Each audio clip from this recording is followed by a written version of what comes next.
Hello नमस्कार प्यारे विद्यार्थियों, आप सभी का आज के इस सेशन में स्वागत है। और आज का ये सेशन है बीएसटीसी 2022 में तैयारी करने वाले सभी विद्यार्थियों के लिए अति महत्वपूर्ण सेशन रहने वाला है, क्योंकि बीएसटीसी 2022 आपके पास अंतिम मौका है।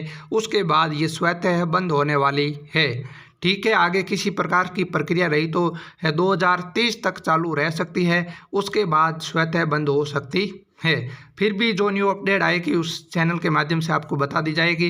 फिलहाल ये सरकार कह रही है इसको बंद करने की प्रक्रिया हम बंद करेंगे इसको। ठीक है, जो भी प्रक्रिया होगी उसके बारे में बता दूंगा। 2021 के अंदर जो पेपर राजस्थान जीके का आया था उस पेपर की मैं आज के इस सेशन में चर्चा करने वाला हूँ। अब की बार भी आपका राजस्थान जीके के 50% है वो आपके पेपर में आने वाले हैं, जो कि कितने नंबर के होंगे विद्यार्थी, 150 अंक के होने वाले हैं। तो आप थोड़ी सी अगर तैयारी ढंग से करें तो आप इसके अंदर 150 में से 150 अंक प्राप्त कर सकते हैं। पेपर के अंदर जो प्रश्नों का लेवल है वो आप इस वीडियो के माध्यम से अच्छी तरीके से देखें। आगे भी मैं 2018 तक के जितने भी प्रश्न हैं उनको मैं एक एक वीडियो के अंदर यानी 4 वीडियो के अंदर पूरा करवा दूंगा। तो एग्ज़ाम से पहले इन प्रश्नों को भी आप ज़रूर देखें। इसके अंदर हमारा पहला प्रश्न आया है, राजस्थान के एकीकरण के चरणों में सबसे बड़ा चरण किसे माना जाता है। क्या प्रश्न है विद्यार्थियों कि राजस्थान के एकीकरण के चरणों में सबसे बड़ा चरण किसे माना जाता है। तो इसका राइट आंसर होगा जो चतुर्थ चरण है उसको सबसे बड़ा चरण माना जाता है। राजस्थान का एकीकरण 7 चरणों के अंदर पूरा होता है, उसमें से सबसे बड़ा जो चरण होता है वो चतुर्थ चरण है।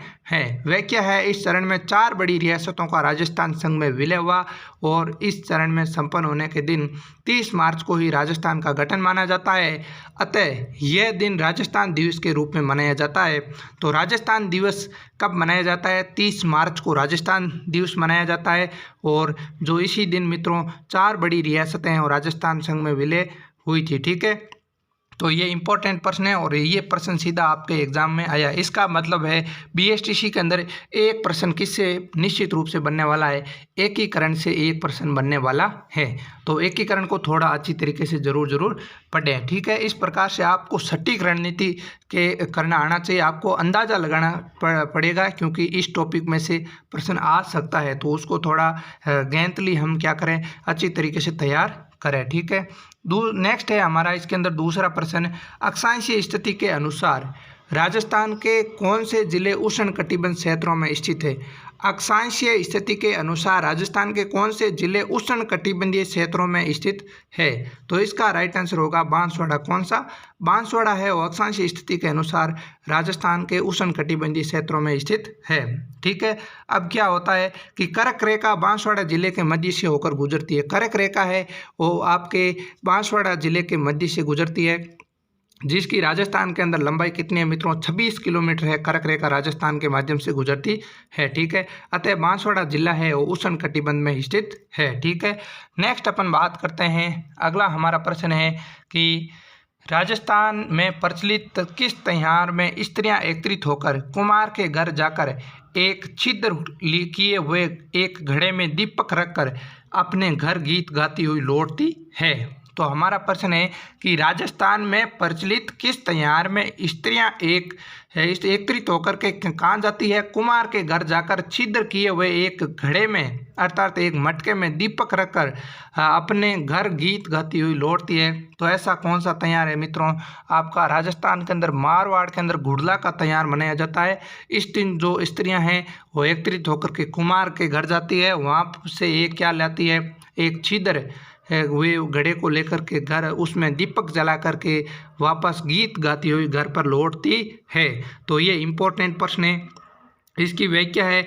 ये त्योहार राजस्थान की मारवाड़ क्षेत्र में मनाया जाता है और चैत्र कृष्ण अष्टमी को मनाया जाता है। नेक्स्ट अगला हमारा प्रश्न है कि किस अभिलेख को कर्नल टोड द्वारा इंग्लैंड ले जाते समय समुद्र में फेंक दिया गया था। तो मित्रों इसका राइट आंसर होगा आपका जो मान मौर्य का शिलालेख था उसको कर्नल टोड द्वारा इंग्लैंड ले जाते समय क्या है, समुद्र के अंदर फेंक दिया गया था। ठीक है, आपको इसको थोड़ा याद रखने के लिए ट्रिक बना लेते हैं कि इंग्लैंड जाते समय यहाँ तो ले तो गए, लेकिन अधिक भार के होने के कारण क्या है उसको क्या समुद्र में फेंक दिया। तो आप है ना इसको थोड़ा ट्रिक के साथ याद कर लेना ताकि थोड़ा याद रह जाए। इंपॉर्टेंट प्रश्न है। इस अभिलेख में भोज के पुत्र मान द्वारा मानसरोवर झील चित्तौड़गढ़ के निर्माण का उल्लेख है और इसमें चित्तौड़ दुर्ग का निर्माण करने वाले मौर्य शासक चित्रांगन का वर्णन भी है। तो इम्पोर्टेंट प्रश्न था और एग्जाम के अंदर अभी वापस रिपीट भी हो सकता है। और इससे आपको ये मिल रहा है कि एक प्रश्न आपके क्या है राजस्थान के अभिलेखों से बन सकता है। तो राजस्थान के अभिलेखों को थोड़ा अच्छी तरीके से पढ़ने की कोशिश करें आप। इस प्रकार से मैं राजस्थान के 4 वर्षों के पेपरों को लेकर के आपको सामने अलग अलग प्रकार से रखूँगा ताकि इस टॉपिक को आप अच्छा पढ़े, इसमें से प्रश्न आ सकता है।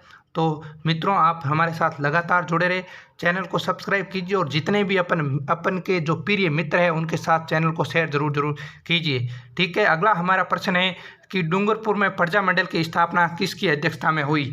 तो प्रश्न है हमारा डूंगरपुर में प्रजा मंडल की स्थापना किसकी अध्यक्षता में होती है। तो इसका राइट आंसर है भोगीलाल पांड्या के नेतृत्व में उसकी अध्यक्षता में होती है।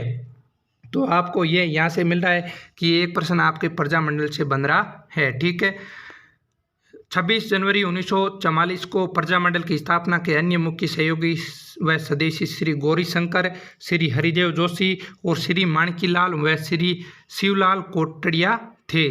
तो आपका इम्पोर्टेंट प्रश्न है और आपको प्रजा मंडल से एक प्रश्न आपके BSTC के अंदर निश्चित रूप से बन सकते हैं। ठीक है, तो आपको अच्छी तरीके से ध्यान में रखना है और प्रजा मंडलों को अच्छी तरीके से कोर्स नोट्स बना करके पढ़े। टाइम चाहे 5 या 6 दिन लगे एक टॉपिक को कंप्लीट करने के लिए, जो करो अच्छा करो। ठीक है ना, ताकि एक प्रश्न आपके एक टॉपिक में से आते हैं तो आपको अच्छा करना चाहिए, क्योंकि आप प्रजा मंडल ऊपर से पढ़ लेते हो। ठीक है, प्रश्न उसमें से एक ही आएगा निश्चित रूप से, आपको पता है। तो आप एक प्रश्न के लिए इतनी मेहनत करें ताकि कैसा भी प्रश्न आ जाए हम राइट करके जरूर आएंगे। ठीक है, अगला हमारा प्रश्न है राजस्थान लिपि के अशुद्ध रूप को कहते हैं। राजस्थान लिपि के अशुद्ध रूप को क्या कहते हैं मित्रों? मुड़िया लिपि कहते हैं। कि क्या कहते हैं? मुड़िया लिपि कहते हैं। राजस्थान लिपि के अशुद्ध रूप को मुड़िया लिपि कहा जाता है। ठीक है, मुड़िया लिपि या महाजनी या बनियावटी लिपि भी कहलाती है। ये इनके अन्य नाम है। राजस्थान लिपि को मुड़िया लिपि कहते हैं, महाजनी या फिर बनियावटी लिपि कहलाती है और ये लिपि बाईं से दाईं ओर लिखी जाती है। अगला हमारा प्रश्न है कि राजस्थानी वेशभूषा में वर वधू गठबंधन का वस्त्र क्या कहलाता है। राजस्थानी वेशभूषा में वर वधू का जो गठबंधन होता है तो उस गठबंधन का वस्त्र है वो क्या कहलाता है। तो इसका राइट आंसर होगा धट्टी। क्या होगा? धट्टी होगा। मित्रों जब राजस्थान के अंदर वर वधू यानी शादी होती है तो एक क्या है, कमर पर एक धट्टी बांधी जाती है जिस पर एक नारियल होता है, वो आप सभी को पता है, उसको क्या कहते हैं? धट्टी कहते हैं। और उसके द्वारा ही क्या है, वर वधू का गठबंधन होता है। तो आपको थोड़ा बहुत बाहरी नॉलेज भी जरूर होना चाहिए। शादियों में तो अपन बहुत जाते हैं, तो इस प्रकार के अब आपको क्या है, संस्कारों को भी ध्यान में रखना बहुत ज़रूरी है। कहाँ पर क्या होता है, कैसे होता है, आपको हर एक टॉपिक को ध्यान में रखना चाहिए। हर एक टॉपिक पर प्रश्न होना चाहिए। ठीक है, इसकी व्याख्या है, व्याख्या मित्रों क्या है? दौड़ क्या है? आपस में मिले 2 सूत्री वस्त्र। 2 सूत्री वस्त्र उन्हें क्या कहते हैं? दौड़ कहते हैं। ताकि क्या होती है? छोटे बच्चों का सिर ढकने का वस्त्र विशेष क्या होता है? ताकि कहलाती है। पटनी क्या होती है? एक बहुमूल्य वस्त्र विशेष क्या होती है? उसे पटनी कहते हैं। ठीक है, तो आपको इसको इम्पोर्टेंट प्रश्न ध्यान में रखना है। ठीक है, अगला हमारा प्रश्न है निम्न में से कौन सा युग्म असंगत है। ठीक है, तो इसका राइट आंसर रमकड़ा उद्योग है और कांकरोली ये क्या है आपके असंगत है। ठीक है, पशु पक्षियों के सेठ जयपुर है। ठीक है, रेजी चक ये सही है और पत्थर की मूर्तियां जयपुर के अंदर बनाई जाती है, इंपॉर्टेंट है। ठीक है, और रमकड़ा उद्योग है वो आपका कहाँ का प्रसिद्ध है? गलियाकोट व डूंगरपुर के लिए प्रसिद्ध है। ठीक है, तो ये भी इंपॉर्टेंट प्रश्न है। नेक्स्ट अपन प्रश्न है मित्रों, नीमच छावनी में 1857 की क्रांति भड़कने से पूर्व भारतीय सैनिक के कर्तव्य के प्रति वफादार रहने की शपथ को किस बहादुर सैनिक ने चुनौती दी। तो इसका राइट आंसर क्या होने वाला है मित्रों? मोहम्मद अली बेग ने क्या दी थी? चुनौती दी थी। ठीक है, मोहम्मद अली बेग ने।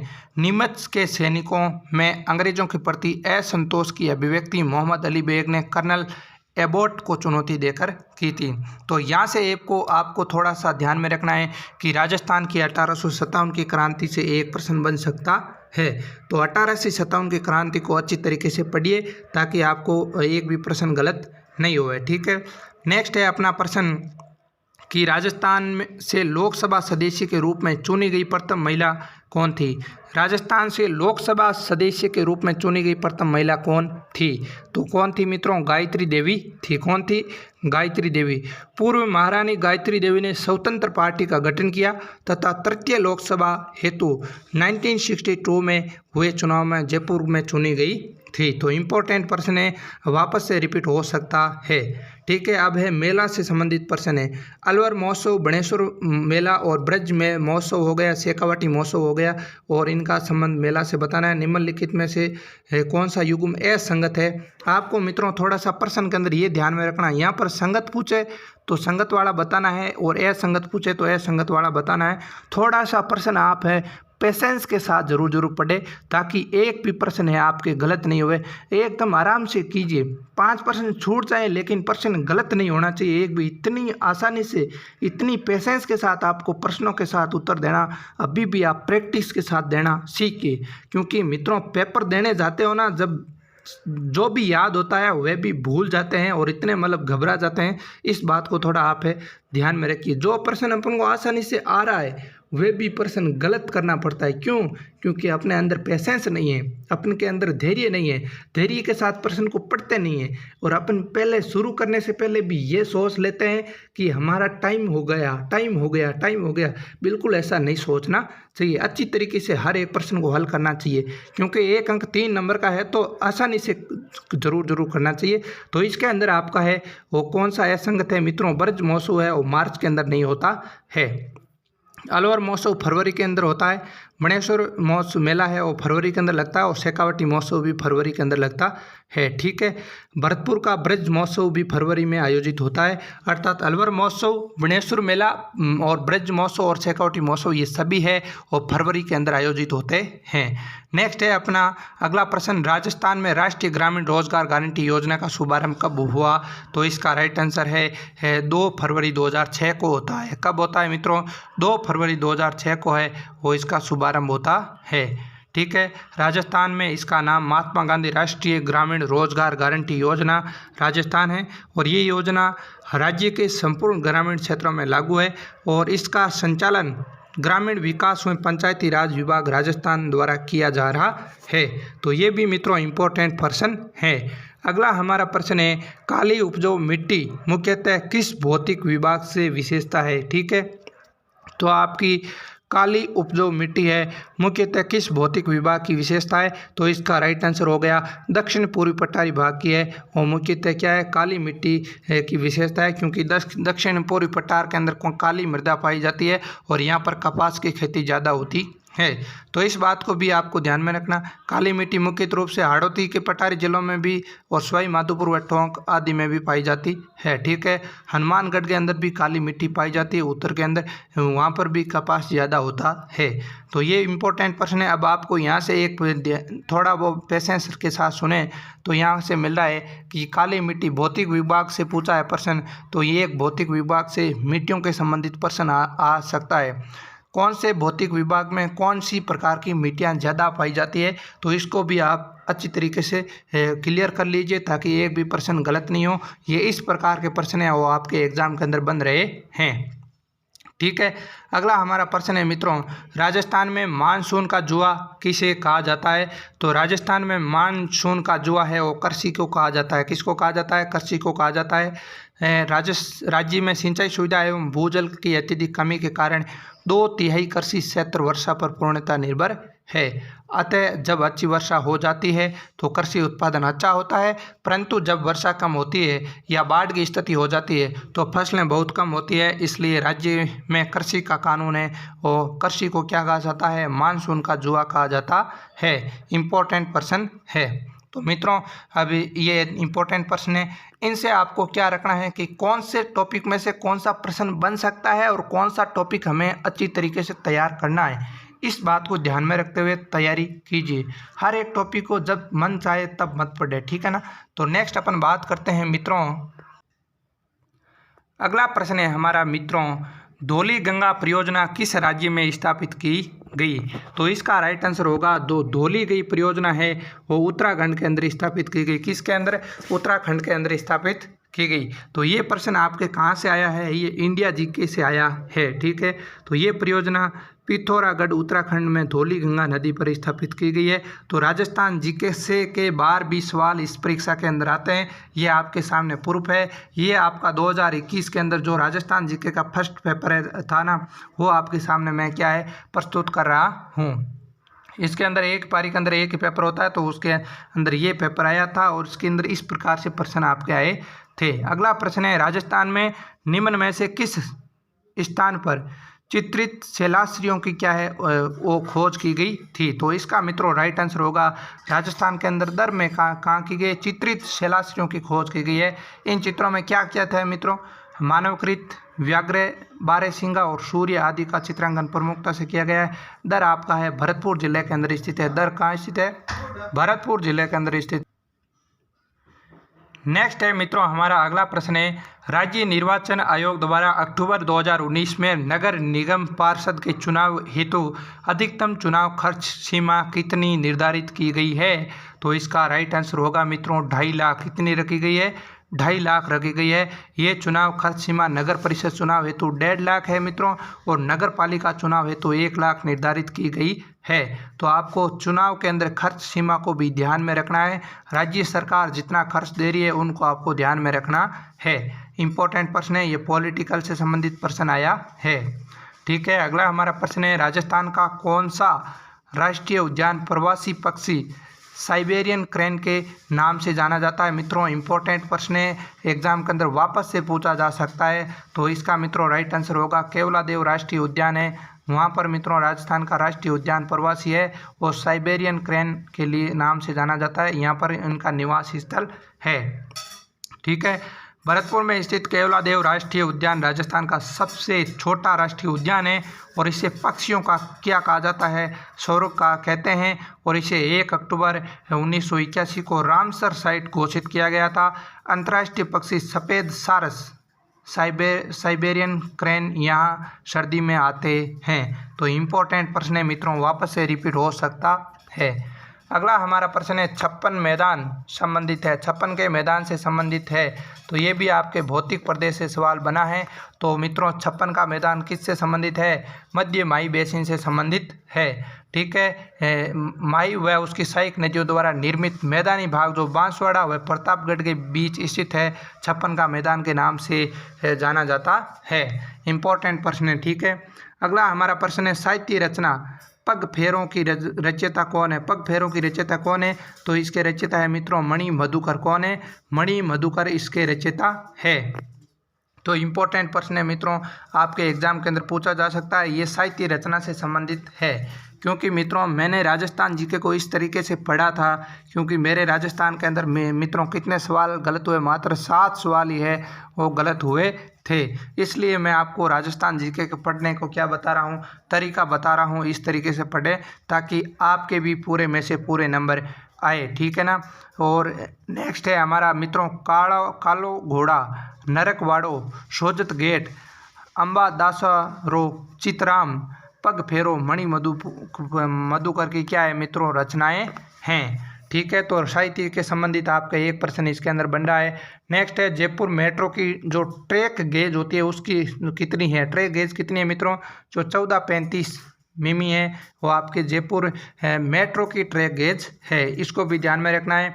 3 जून 2015 को क्या होता है? जयपुर मेट्रो के फेज A1 मानसरोवर से क्या चांदपोल तथा 23 सितंबर 2020 को फेज 1B बड़ी चौपड़ तक का उद्घाटन किया गया है। तो ये भी इम्पोर्टेंट प्रश्न है। ठीक है, नेक्स्ट है अपना राजस्थान में झुंझुनू की प्रसिद्ध रानी सती का वास्तविक नाम क्या है?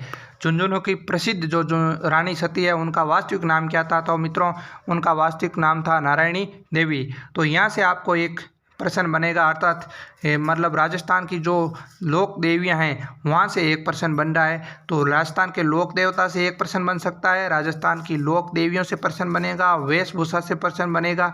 तो इनको टॉपिक जो बड़े बड़े हैं उनको गहनता के साथ ज़रूर पढ़ें। अग्रवाल जाति की रानी सती का वास्तविक नाम क्या था मित्रों? नारायणी था। ठीक है। इनका विवाह तन धन दास से हुआ, परंतु उनकी मृत्यु के बाद नारायणी सती हो गई और इन्हें दादी जी के नाम से क्या है जाना जाता है। तो आपको इम्पोर्टेंट प्रश्न यहाँ से बन सकता है, राजस्थान में दादी जी के नाम से प्रसिद्ध कौन है? तो रानी सती है या फिर नारायणी देवी है। ऑप्शन के अंदर दोनों आ सकते हैं। राजस्थान में दादी जी के नाम से प्रसिद्ध कौन है? ये इस प्रकार का प्रश्न बन सकता है। ठीक है। नेक्स्ट अपन बात करते हैं अगले प्रश्न की। अगला हमारा प्रश्न है मित्रों, अष्टछाप कवि मंडली के गठन किसने किया? अष्टछाप कवि मंडली का गठन किसने किया? तो इसका राइट आंसर होगा विठलनाथ ने क्या करते हैं? अष्टछाप कवि मंडली का गठन करते हैं। अष्टछाप कवि मंडली का संगठन महाप्रभु श्री वल्लभाचार्य के पुत्र श्री विठलनाथ द्वारा किया गया और इसमें कुल 8 शिष्य थे जो निम्न थे। वल्लभाचार्य के शिष्य ये थे मित्रों, कुंभनदास, सूरदास, परमानंद दास और कृष्ण दास, और विठल दास के ये शिष्य थे छीत स्वामी, गोविंद स्वामी, नंद दास हुए, चतुर्भुज दास। ये इनके क्या है 8 शिष्य थे।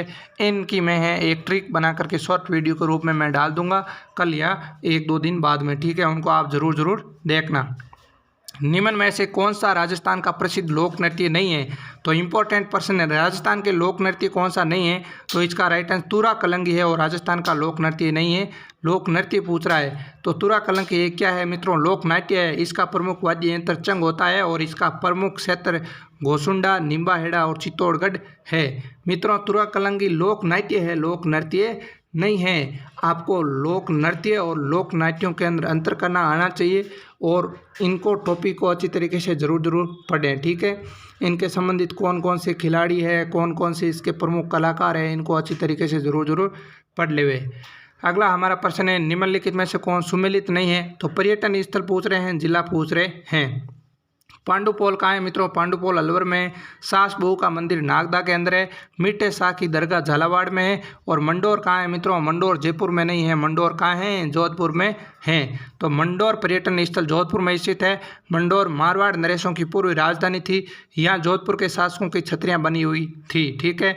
अगला हमारा प्रश्न है मित्रों, राजस्थान सरकार की नवीनतम जनसंख्या नीति की घोषणा की गई। तो राजस्थान सरकार की नवीनतम जनसंख्या नीति की घोषणा कब की गई? 20 जनवरी 2020 को की गई। अगला हमारा प्रश्न है, मरु विकास कार्यक्रम की शुरुआत कब हुई? तो इसका राइट आंसर है 1977-78 के अंदर मरु विकास कार्यक्रम की क्या होती है? शुरुआत होती है। मरु विकास कार्यक्रम 1977-78 में प्रारंभ किया गया, जिसमें 1 अप्रैल 1999 को केंद्र व राज्य का योगदान कितना है मित्रों? मतलब 75:25 कर दिया गया है और ये कार्यक्रम 16 जिलों के अंदर क्रियान्वित किया गया है, लेकिन अब इसे समाप्त कर दिया गया है। तो ये इम्पोर्टेंट प्रश्न था आपका। अगला हमारा प्रश्न है, निम्न में से कौन सा राजस्थान का जल दुर्ग है? तो राजस्थान का जल दुर्ग मित्रों कौन सा है? गागरोन झालावाड़ है, उसको राजस्थान के जल दुर्ग के नाम से जाना जाता है। गागरोन झालावाड़ एक जल दुर्ग है। ये आहू और काली सिंध नदियों के संगम स्थल पर स्थित है। हाचलगढ़, मेहरानगढ़ और चित्तौड़गढ़ दुर्ग है वो गिरी श्रेणी के दुर्ग के अंदर आते हैं। तो आपका यहाँ से एक प्रश्न अलग से बन जाता है कि आहू और काली सिंध नदी के संगम पर स्थित दुर्ग का नाम बताओ। तो उस दुर्ग का नाम क्या है? गागरोन दुर्ग है।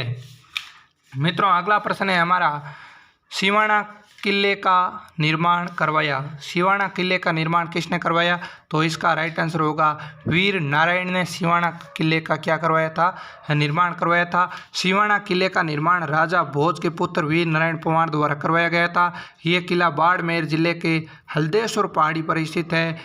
इसको जालोर दुर्ग की कुंजी कहा जाता है। जालोर दुर्ग की कुंजी किस दुर्ग को कहा जाता है? सिवाना किले को कहा जाता है। नेक्स्ट प्रश्न है, राजस्थान की कौन सी चित्रकला शैली चोर पंचासी का शैली से मिलती जुलती है? तो इसका राइट आंसर होगा मित्रों मेवाड़ शैली है और चोर पंचासी का शैली से मिलती जुलती है। इंपॉर्टेंट प्रश्न है। यहाँ राजस्थान के प्रमुख शैलियों से प्रश्न बन रहा है, राजस्थान के प्रमुख किलों के संबंधित प्रश्न बन रहा है, दुर्गों से संबंधित प्रश्न बन रहा है। अर्थात हर एक टॉपिक में से एक एक सवाल बन रहा है। इसको आप अच्छी तरीके से ध्यान में रखें। अगले प्रश्न की बात करते हैं, वाक्य क्या है? मेवाड़ शैली के सर्वप्रथम मूल स्वरूप चौर पंचाशिका ग्रंथ के चित्रों में दिखाई देता है। चौर पंचाशिका विलन पंचाशिका के 15 छंद कश्मीर के प्रसिद्ध कवि विलन द्वारा रचे गए हैं। अगला हमारा प्रश्न था, इसमें पिछवाई पेंटिंग कौन सी शैली से संबंधित है? तो पिछवाई पेंटिंग है वो कौन सी शैली से संबंधित है? और नाथद्वारा की शैली से संबंधित है। नाथद्वारा शैली की प्रमुख देन पिछवाइयाँ थी। पिछवाइयाँ श्री नाथ जी की प्रतिमा के पीछे लगाई जाने वाली चित्र कृति है। नरोत्तम नारायण शर्मा इसके प्रमुख चित्रकार है। तो पिछवाइयों के प्रमुख चित्रकार कौन है मित्रों? नरोत्तम नारायण शर्मा है और उनके प्रमुख चित्रकार है। नेक्स्ट प्रश्न है, निम्न में से कौन सी मृत नदी के रूप में जानी जाती है? तो ये प्रश्न आपके नदियों से संबंधित पूछा है। तो मृत नदी के नाम से किस नदी को जाना जाता है? घग्गर नदी को जाना जाता है। ठीक है, घग्गर नदी का उद्गम हिमाचल प्रदेश में कालका शिमला के पास शिवालिका की पहाड़ियों से होता है। ये नदी तलवाड़ा गांव टिब्बी हनुमानगढ़ के पास राजस्थान में प्रवेश करती है और इसे मृत नदी कहा जाता है। ठीक है, नेक्स्ट अपना प्रश्न है, राजस्थान का कौन सा शहर सफ़ेद शहर के नाम से जाना जाता है? इंपॉर्टेंट प्रश्न है, राजस्थान का कौन सा शहर है वो सफ़ेद शहर के नाम से जाना जाता है? इस प्रश्न के अंदर अधिकतर लोग हैं वो मकराना करके आए थे, क्योंकि मकराना के अंदर आपकी क्या होती है, जो आपके टाइल्स होती है सफ़ेद, उसके हिसाब से देखा कि ये सही सवाल है और राइट हो जाएगा, लेकिन इसका राइट आंसर था उदयपुर। क्या उदयपुर को सफ़ेद शहर के नाम से जाना जाता है? आपको जितने भी शहरों के उपनाम हैं उनको अच्छी तरीके से याद करना, क्योंकि यहाँ से 2-3 प्रश्न बन जाते हैं। उदयपुर को अलग के मित्रों जिलों की नगरी कहा जाता है। राजस्थान का कश्मीर कहा जाता है, पूर्व का वेनिस कहा जाता है, city of fountain and mountain भी कहा जाता है। ये यहाँ से इम्पोर्टेंट प्रश्न बन सकता है, ये city of fountain and mountain का शहर किससे कहते हैं? ये प्रश्न है कई परीक्षाओं के अंदर पूछा गया है और आपके भी पूछा जा सकता है। अगला प्रश्न है, राजस्थान में गारनेट के भंडार मुख्यतः पाए जाते हैं। तो राजस्थान में गारनेट के भंडार मुख्यतः टोंक के अंदर पाए जाते हैं। कहाँ पाए जाते हैं? टोंक में पाए जाते हैं। तांबड़ा गारनेट को रक्तमणि या फिरोजा भी कहते हैं। क्या कहते हैं? तांबड़ा या गारनेट को रक्तमणि या फिरोजा भी कहते हैं। ये 2 प्रकार का होता है, एक तो होता है मित्रों एब्रेसिव और जैम। ठीक है, एब्रेसिव व जैम ये 2 प्रकार के होते हैं और राजस्थान में ये टोंक, अजमेर, उदयपुर, भीलवाड़ा, जयपुर में मिलता है। टोंक में जैम गारनेट के सर्वाधिक भंडार है। तो ये इंपॉर्टेंट प्रश्न है। अगला हमारा प्रश्न है कि राजस्थान के किन जिलों में खस घास उत्पादित होती है? इंपॉर्टेंट प्रश्न है। खस घास एक सुगंधित घास होती है और ये किस जिलों के अंदर? भरतपुर और सवाई माधोपुर के अंदर क्या होती है? ये उत्पादित होती है। इसको ध्यान में रखना है। खस घास एक प्रकार की खास घास होती है। ठीक है, एक प्रकार की क्या होती है? घास होती है जो शरबत व इत्र बनाने में प्रयुक्त होती है और ये टोंक, सवाई माधोपुर और भरतपुर के अंदर क्या है, जिलों के अंदर उत्पन्न होती है। शरबत होता है और इत्र यानी सेंट के लिए ये क्या है सेंट बनाया जाता है, इसलिए ये एक सुगंधित घास होती है। ये भी प्रश्न बन सकता है कि निम्न में से कौन सी घास एक सुगंधित घास है? ठीक है, तो इसको भी ध्यान में रखना। अगला हमारा प्रश्न है मित्रों, जनगणना 2011 के अनुसार राजस्थान के किस जिले में न्यूनतम लिंगानुपात पाया गया? तो इसका राइट आंसर हो गया धौलपुर के अंदर। धौलपुर के अंदर जनगणना 2011 के अनुसार सर्वाधिक लिंगानुपात डूंगरपुर का था, 994 था। कितना था? 994। और सबसे कम लिंगानुपात धौलपुर का था। कितना था मित्रों? 846 था। तो सबसे ज़्यादा कौन सा था, इसको आपको ध्यान में रखना है। डूंगरपुर में था। और कितना था, इसको भी ध्यान में रखना है। अगला प्रश्न है, राजस्थान में गोलिया व हनोतिया के स्रोत है। राजस्थान में गोलिया व हनोतिया के स्रोत है, तो इसका राइट आंसर होगा मित्रों तांबा है। क्या है? तांबा। राजस्थान के अंदर गोलिया व हनोतिया में स्रोत कौन है? तांबा है। ठीक है, तांबा के स्रोत खेतड़ी, सिंगाना, झुंझुनू राजस्थान का प्रमुख तांबा उत्पादक क्षेत्र है। कौन सा? खेतड़ी, सिंगाना, झुंझुनू है और राजस्थान के अंदर प्रमुख तांबा उत्पादक क्या है? क्षेत्र है। अगला हमारा प्रश्न है, इसके अंदर अलवर है वो खोदरीबा, प्रतापगढ़ और भोगिनी के लिए प्रसिद्ध है। खेड़ा, सिरोही, ये देलवाड़ा हो गए, ये तांबा उत्पादक के क्या है? अलग अलग क्षेत्र है। ठीक है, देलवाड़ा, किरोवली, गोलिया, पिपेला। ठीक है, उदयपुर के अंदर उमरा, अकोला, सुलुम्बर, अजमेर के अंदर हनोतिया, श्रीनगर, तारागढ़, ये क्या है? तांबा उत्पादक के क्या है? प्रमुख क्षेत्र है। तो आप इनको ध्यान में रखना। एक तो यहाँ से पूछा है मित्रों कौन सा, ये गोलिया, ठीक है। एक पूछा था हनोतिया, तो इस प्रकार से आगे भी पूछा जा सकता है। उमरा या सलूम्बर ये किसके लिए स्रोत है, इसको भी ध्यान में रखना। अगला हमारा प्रश्न है, राजस्थान में प्रथम विद्रोह कब और कहाँ और कब होता है। राजस्थान के अंदर प्रथम विद्रोह कहाँ और कब होता है, तो इसका राइट आंसर होगा नसीराबाद। 28 मई 1857 के अंदर राजस्थान के अंदर प्रथम विद्रोह होता है। तो राजस्थान की 1857 की क्रांति से संबंधित 2 प्रश्न है वो आपकी परीक्षा के अंदर बन चुके हैं। राजस्थान में सर्वप्रथम 1857 की क्रांति का विद्रोह 28 मई 1857 को नसीराबाद अजमेर में हुआ। यहाँ पर 15वीं जो बंगाल नेटिव इन्फेंट्री के सैनिकों ने विद्रोह किया था। नेक्स्ट प्रश्न है, राजस्थान सरकार द्वारा जारी किया गया आपके आयोग आपके द्वार कौन सा मित्रों, आयोग आपके द्वार कार्यक्रम निम्नलिखित में से किसकी जागरूकता के लिए है, तो इसका राइट आंसर है बच्चों के विरुद्ध जितने भी अपराध बढ़ रहे हैं इनकी जागरूकता के लिए राजस्थान सरकार द्वारा जारी किया गया था आयोग आपके द्वार। ये कार्यक्रम था वो इनके लिए था, ठीक है। अगला प्रश्न है कि बालकों की समस्याओं को जानने तथा उनका मौके पर निस्तारण करने के लिए राजस्थान राज्य बाल अधिकार संरक्षण आयोग द्वारा बाल आयोग आपके द्वार, ठीक है, कार्यक्रम चलाया गया था।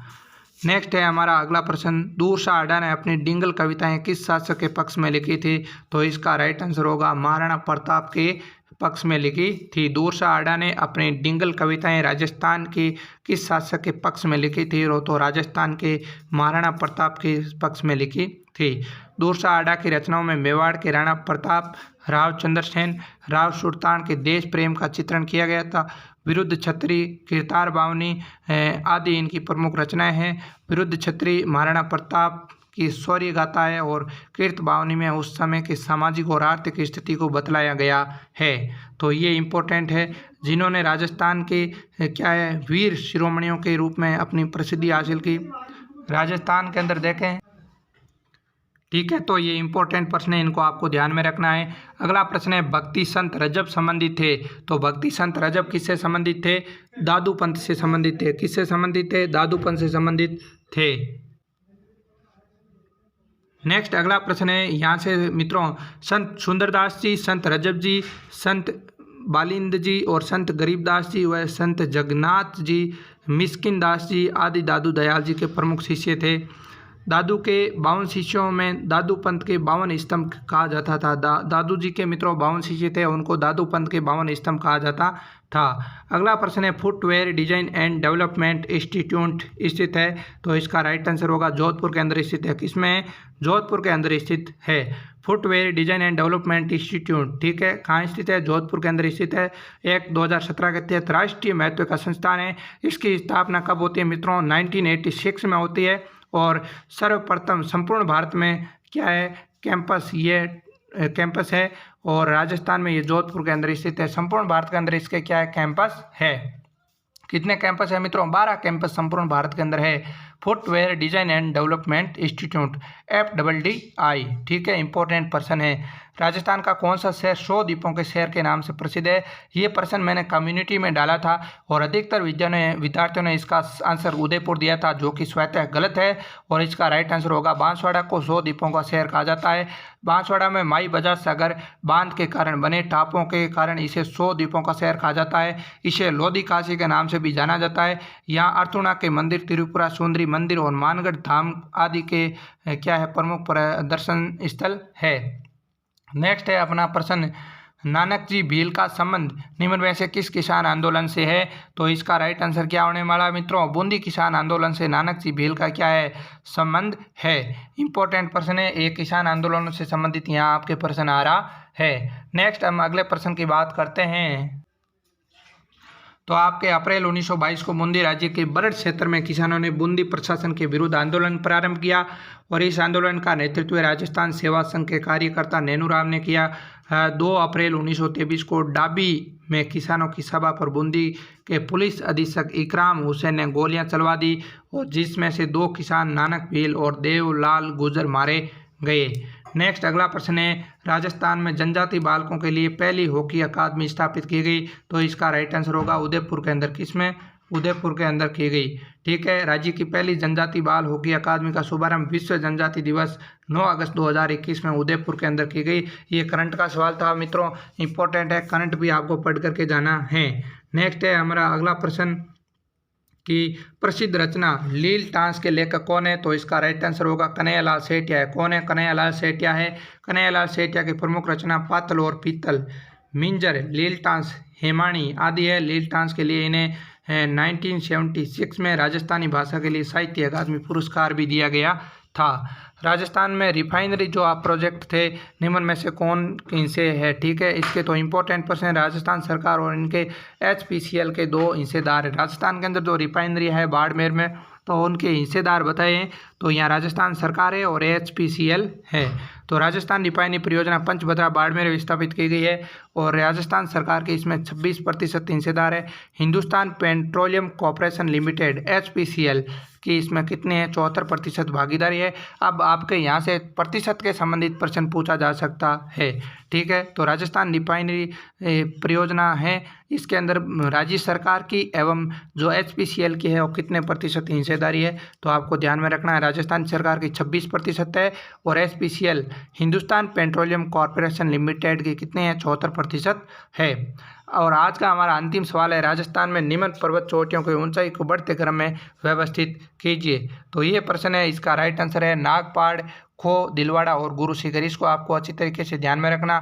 नागपाड़ की जो मित्रों आपकी ऊंचाई है वो 795 मीटर है।